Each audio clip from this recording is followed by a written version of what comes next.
Assalamualaikum warahmatullahi wabarakatuh. Perkenalkan, saya Abdillah Arya Putra Pradana. Pada kesempatan kali ini, saya akan mempresentasikan hasil kerja kelompok kami, kelompok 6, yang berjudul Cyber Security Management, Konsep, Teknologi, dan Strategi Keamanan Cyber pada Organisasi. Studi kasus yang kita ambil adalah insiden kebocoran data Tokopedia pada tahun 2020. Kelompok 6 itu sendiri terdiri dari saya, Abdillah Arya Putra Pradana, Sandi Yuda Pradana, Jauza Ihsan Ismail, Yusran Cahyadi, Wahyudi Arifin.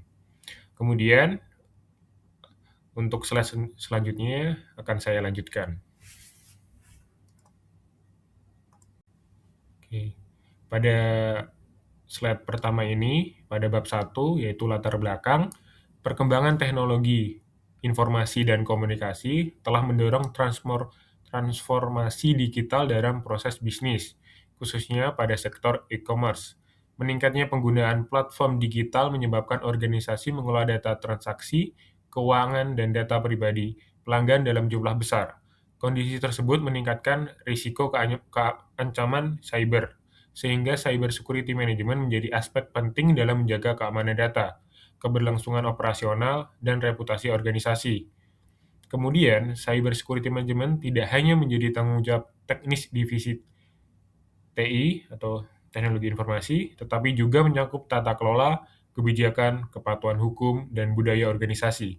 Sektor e-commerce memiliki tingkat kerentanan tinggi karena bergantung pada transaksi daring dan infrastruktur yang terhubung internet. Kasus dugaan kebocoran data Tokopedia pada tahun 2020 menjadi salah satu contoh pentingnya pengelolaan keamanan cyber dalam melindungi data pengguna dan menjaga kepercayaan pelanggan. Pada slide rumusan masalah, setelah kita berdiskusi pada kelompok 6, maka rumusan masalah yang kita ambil adalah yang pertama adalah bagaimana konsep dasar dan teknologi keamanan jaringan komputer diterapkan dalam keamanan data dan jaringan pada konteks organisasi e-commerce. Yang kedua, bagaimana metodologi dan aspek legal keamanan cyber, khususnya Undang-Undang ITE, Undang-Undang Keterbukaan Informasi Publik, dan mengatur pelindungan data dalam organisasi. Yang ketiga, bagaimana standar dan strategi keamanan informasi seperti ISO 27001 dan NIST Cyber Security Framework dapat diimplementasikan dalam organisasi e-commerce. 4. Bagaimana desain model keamanan cyber melalui threat modeling dan risk mapping dapat diterapkan untuk mengidentifikasi kerentanan pada sistem e-commerce.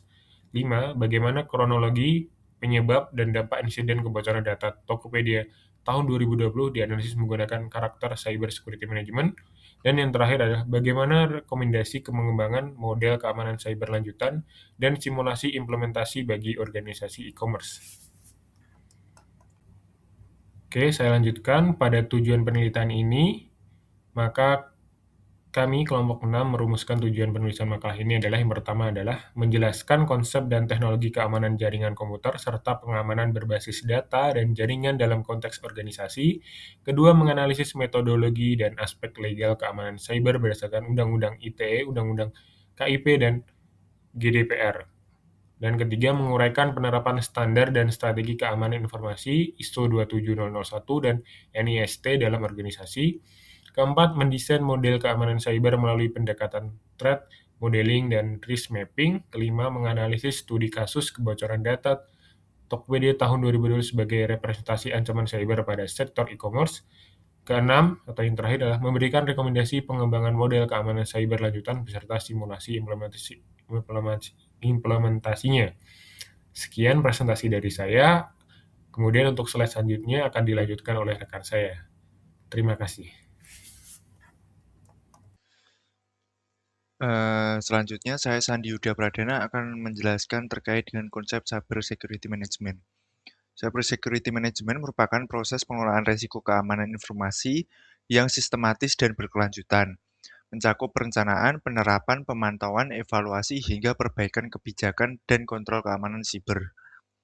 Konsep ini berlandaskan 3 pilar utama yang dikenal sebagai segitiga CIA, yaitu confidentiality, yang menjamin informasi hanya diakses pihak berwenang, integrity, yang memastikan data tetap akurat dan tidak diubah secara tidak sah, serta availability, yang menjamin sistem dapat diakses saat dibutuhkan.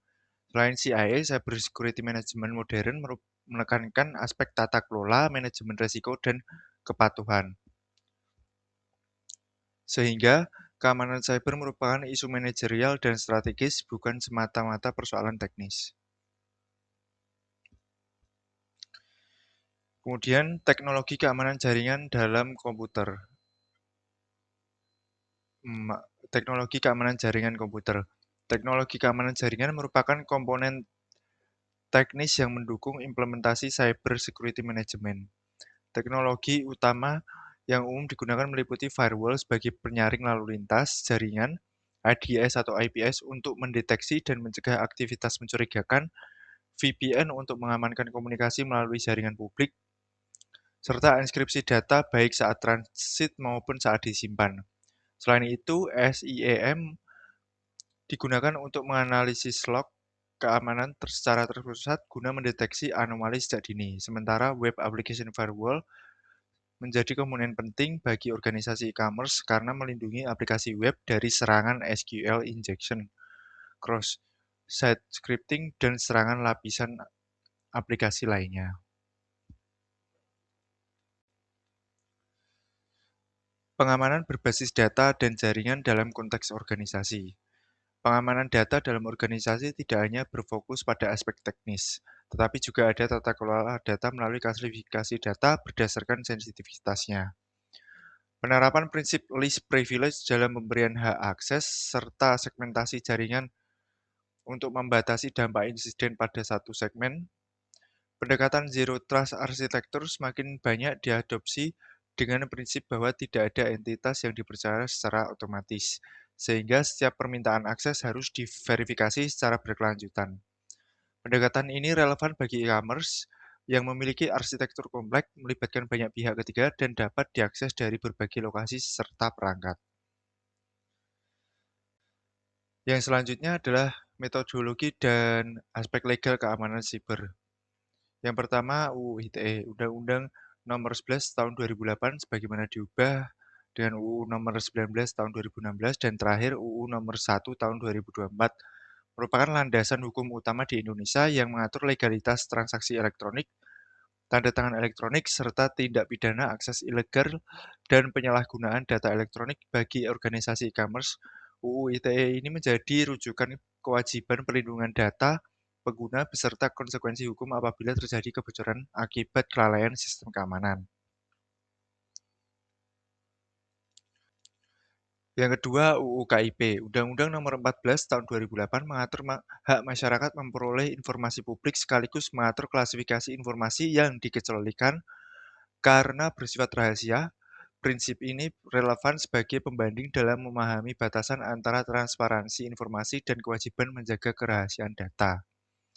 Kemudian yang terakhir, GDPR, regulasi Uni Eropa ini mengatur perlindungan data pribadi secara komprehensif dan menjadi rujukan global, termasuk mengilhami penyusunan UU Nomor 27 Tahun 2022 tentang perlindungan data pribadi. GDPR menekankan persetujuan eksplisit pemilik data, pembatasan tujuan pengumpulan, hak untuk dilupakan, kewajiban notifikasi pelanggaran data, serta sanksi administratif signifikan bagi organisasi yang lalai. Baiklah, selanjutnya saya Jauza Ihsan Ismail akan melanjutkan bab 2.5 Standar dan Strategi Keamanan Informasi. Yang pertama, ISO IEC 27001. ISO atau IEC 27001 merupakan standar internasional untuk sistem manajemen keamanan informasi atau Information Security Management System atau ISMS. Standar ini membantu organisasi mengelola risiko keamanan informasi secara sistematis melalui pendekatan Plan, Do, Check, Act atau PDCA. Penerapannya mencakup penetapan kebijakan keamanan, penilaian risiko, penerapan kontrol pada Aneks A, serta audit dan tinjauan manajemen secara berkala. Lalu yang kedua adalah NIST Cybersecurity Framework 2.0. NIST Cybersecurity Framework merupakan kerangka kerja yang fleksibel dan dapat diadaptasi oleh berbagai jenis organisasi. CSF 2.0 memiliki 6 fungsi inti, yakni govern, identify, protect, detect, respond, dan recover. Penambahan fungsi govern menegaskan bahwa keamanan cyber bukan hanya persoalan teknis, tetapi juga bagian dari tata kelola, kebijakan, dan strategi bisnis organisasi. Selanjutnya bab 2.6 Threat Modeling dan Risk Mapping. Threat Modeling atau Threat modeling adalah pendekatan sistematis untuk mengidentifikasi, mengkategorikan, dan menganalisis potensi ancaman terhadap sistem sejak tahap perancangan. Metode STRIDE membagi ancaman menjadi 6 kategori. Yang pertama spoofing, yang ini pemalsuan identitas. Lalu tampering, yaitu perubahan data secara tidak sah. Lalu repudiation, yakni penyangkalan tindakan. Information disclosure, yaitu kebocoran informasi. Denial of service, gangguan ketersediaan layanan. Elevation of privilege, peningkatan hak akses secara tidak sah. Lalu yang berikutnya adalah risk mapping. Setelah ancaman diidentifikasi, organisasi melakukan risk mapping untuk pemetaan risiko. Setiap ancaman dinilai berdasarkan 2 faktor utama, yakni likelihood, yaitu kemungkinan ancaman terjadi. Lalu impact, yaitu besarnya dampak apabila ancaman terrealisasi. Hasil pemetaan biasanya divisualisasikan dalam matriks risiko. Risiko dengan kemungkinan dan dampak tinggi menjadi prioritas utama untuk dimitigasi dan memperoleh alokasi sumber daya keamanan. Alur sederhananya, identifikasi ancaman, nilai kemungkinan dan dampak, lalu berikutnya baru tentukan prioritas mitigasi. Berikutnya bab 2.7 pengembangan model keamanan siber lanjutan. Yang pertama ada Zero Trust Architecture. Prinsipnya adalah tidak ada pengguna, perangkat maupun entitas yang dipercaya secara otomatis. Setiap permintaan akses harus diverifikasi terlebih dahulu secara berkelanjutan. Lalu AI, Machine Learning, dan SOAR. AI dan Machine Learning dapat membantu mendeteksi pola akses yang tidak normal secara prediktif. SOAR digunakan untuk mengorkestrasi dan mengotomatisasi respons agar penanganan insiden lebih cepat. Lalu berikutnya pengujian keamanan. Penetration testing dan red team exercise dilakukan secara berkala untuk menguji kerentanan serta kesiapan pertahanan organisasi terhadap skenario serangan. Lalu tabletop exercise. Tabletop exercise adalah simulasi skenario insiden yang melibatkan pemangku kepentingan lintas divisi. Tujuannya menguji incident response plan, komunikasi krisis, dan koordinasi antar unit tanpa mengganggu sistem produksi. Model keamanan siber modern tidak cukup hanya mengandalkan teknologi, organisasi juga harus siap untuk mendeteksi, merespons, berkoordinasi, dan belajar dari simulasi insiden. Baik, selanjutnya kita akan ke bab 3.1. Kita akan membahas terkait insiden kebocoran data Tokopedia yang terjadi pada tahun 2020. Kronologinya, pada Maret 2020 terjadi insiden peretasan terhadap sistem Tokopedia. Kasus kemudian terungkap ke publik pada awal Mei 2020 ketika data pengguna dilaporkan diperjualbelikan di forum peretasan bawah tanah atau dark web. Basis data tersebut dilaporkan ditawarkan dengan harga sekitar $5.000. Lalu data yang dilaporkan bocor diantaranya adalah ID pengguna, nama lengkap, alamat email atau surel, nomor telepon, tanggal lahir, jenis kelamin, kata sandi dalam bentuk terhash. Besarnya jumlah akun menunjukkan tingginya dampak potensial terhadap kerahasiaan data pengguna. Adapun respon Tokopedia saat itu, manajemen mengonfirmasi adanya upaya akses ilegal terhadap sistem. Perusahaan menyatakan bahwa data sensitif seperti kata sandi telah dilindungi melalui mekanisme enkripsi. Langkah mitigasi yang disampaikan antara lain peningkatan sistem keamanan dan imbauan kepada pengguna untuk mengganti kata sandi sebagai langkah kehati-hatian.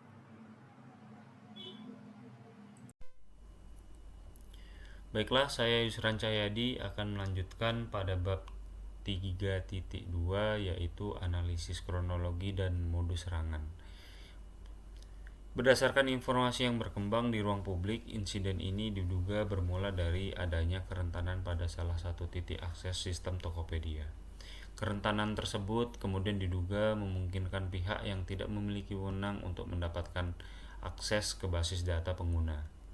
Kalau kita lihat dari modusnya, berdasarkan informasi yang tersedia, serangan ini diduga berkaitan dengan kombinasi antara pemanfaatan kerentanan aplikasi dan kemungkinan adanya kelemahan dalam pengelolaan hak akses internal. Namun di sini perlu kita perhatikan bahwa setiap teknis detail mengenai bagaimana serangan tersebut terjadi dilakukan secara pasti tidak dipublikasikan secara resmi. Jadi dalam pembahasan ini kita menggunakan kata diduga karena kita tidak ingin menyimpulkan sesuatu yang tidak didukung oleh informasi resmi. Yang menarik dari kasus ini adalah bagaimana sebuah kerentanan pada satu bagian sistem bisa memberikan dampak yang sangat besar ketika tidak didukung oleh keamanan yang berlapis. Dalam konsep cybersecurity, kondisi seperti ini merupakan pentingnya defense in depth. Sederhananya, defense in depth ini adalah pendekatan keamanan dengan menggunakan beberapa lapisan perlindungan sekaligus. Misalnya, selain mengamankan aplikasi, organisasi juga perlu membatasi siapa yang bisa mengakses database, melakukan segmentasi data dan jaringan, serta melakukan monitoring terhadap aktivitas yang mencurigakan.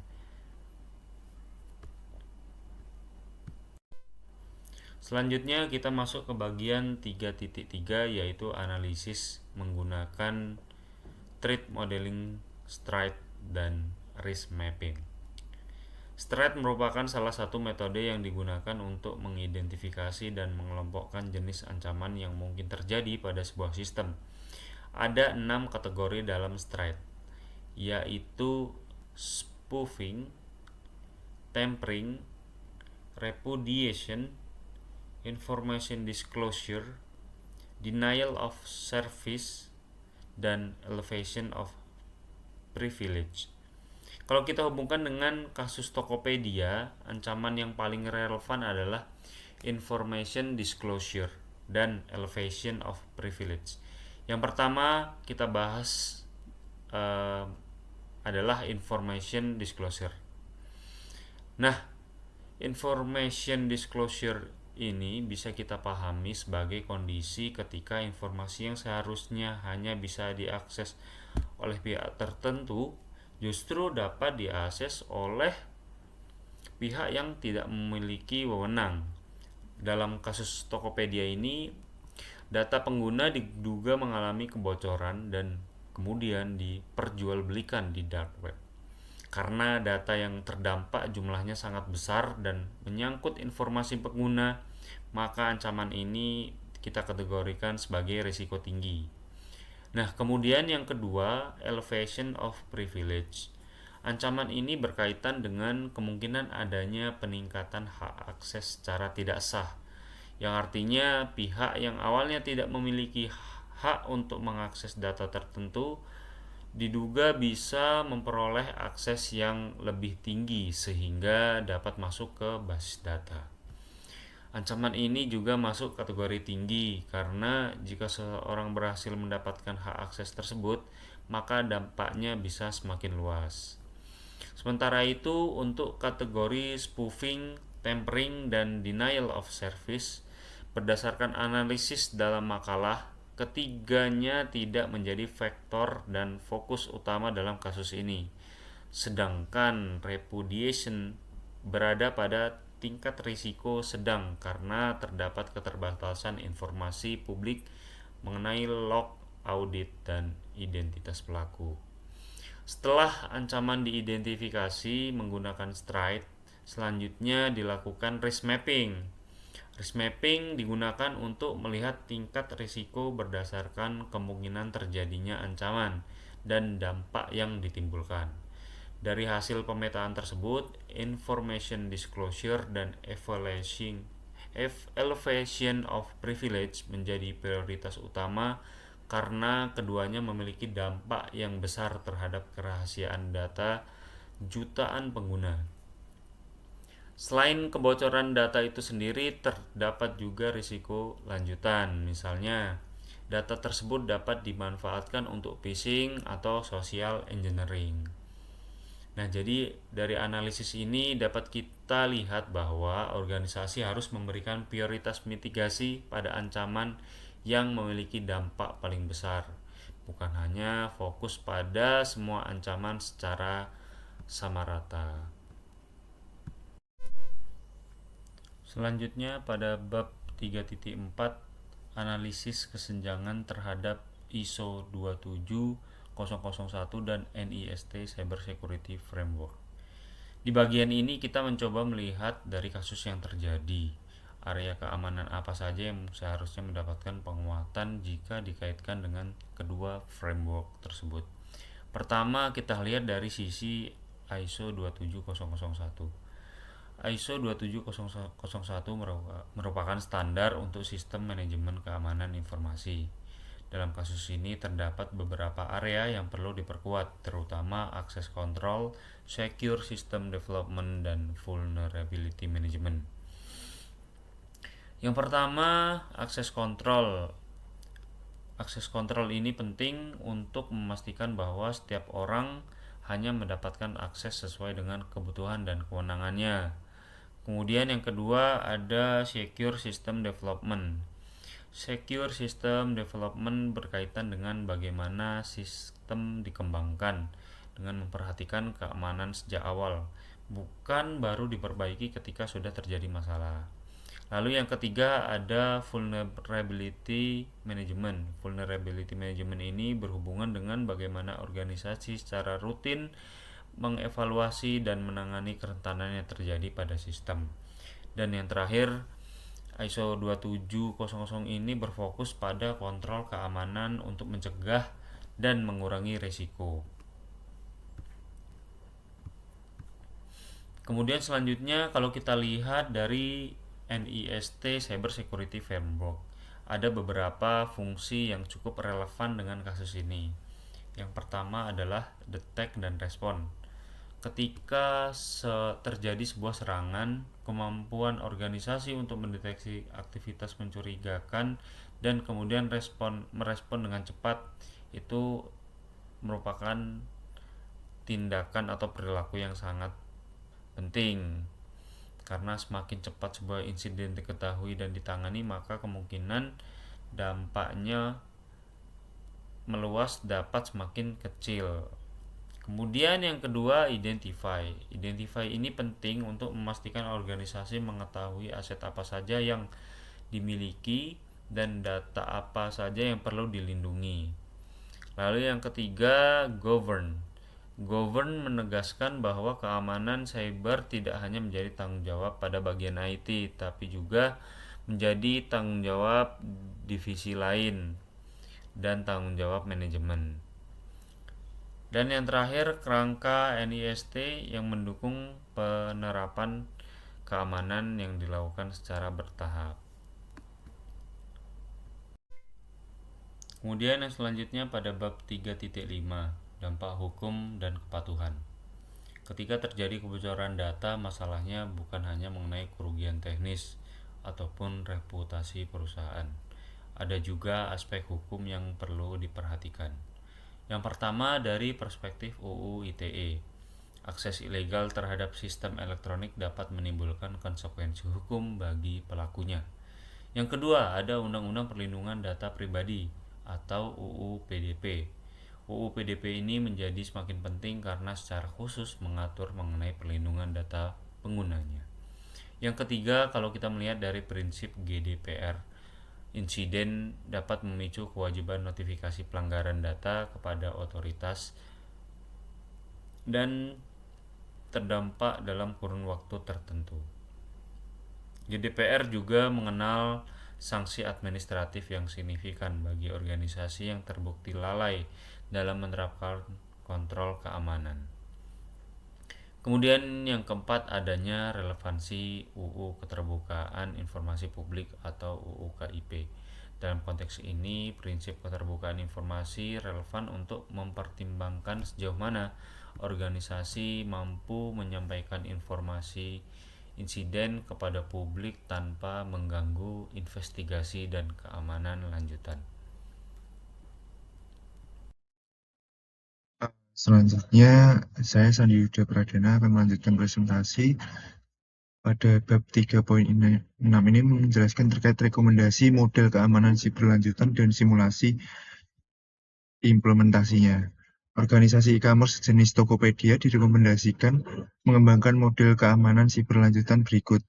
1. Menerapkan Zero Trust arsitektur dengan verifikasi berkelanjutan dan role-based access control yang ketat. 2. Meningkatkan deteksi dini melalui integrasi SIEM dan machine learning untuk mengenali pola akses anomali secara real-time. 3. Memperkuat enskripsi data. 4. Melaksanakan penetration testing dan vulnerability assessment berkala, termasuk pada aplikasi pihak ketiga. 5. Menyusun dan menguji insiden response plan melalui tabletop exercise secara rutin. 4. Memperkuat kepatuhan UU PDB, UU ITE, dan prinsip GDPR melalui audit berkala dan pembentukan data protection officer. Simulasi implementasi ini dijalankan dalam 5 tahap: deteksi anomali oleh SOC, eskalasi ke tim tanggap cyber, isolasi sistem terdampak, komunikasi krisis, dan evaluasi pasca insiden.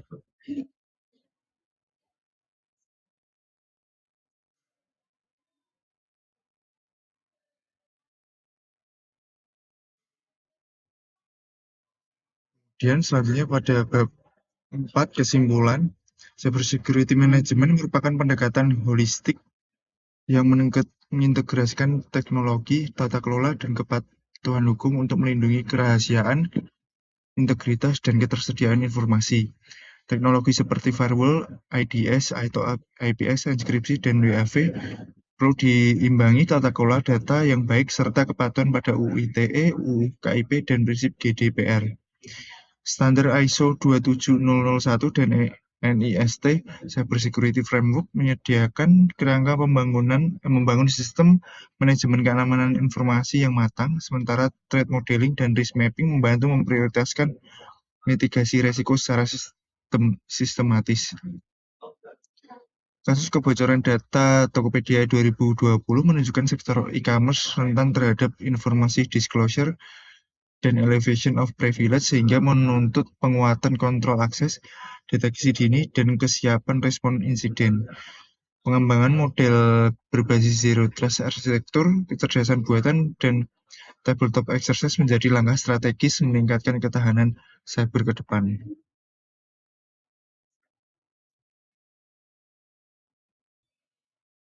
Yang terakhir, saran. Organisasi e-commerce disarankan melakukan audit keamanan informasi berbasis ISO 27001 dan self-assessment NIST Cybersecurity Framework secara berkala. Membangun budaya keamanan cybersecurity atau security awareness di seluruh lapisan karyawan, tidak terbatas pada divisi IT aja.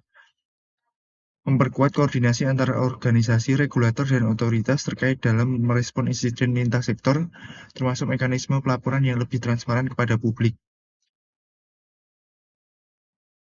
Dan terakhir, penelitian lanjutan disarankan mengkaji secara empiris efektivitas Zero Trust arsitektur dan kecerdasan buatan dalam mendeteksi ancaman cyber pada sektor e-commerce di Indonesia. Demikian presentasi dari kami. Apabila terdapat banyak kesalahan, kami mohon maaf. Terima kasih. Wassalamualaikum warahmatullahi wabarakatuh.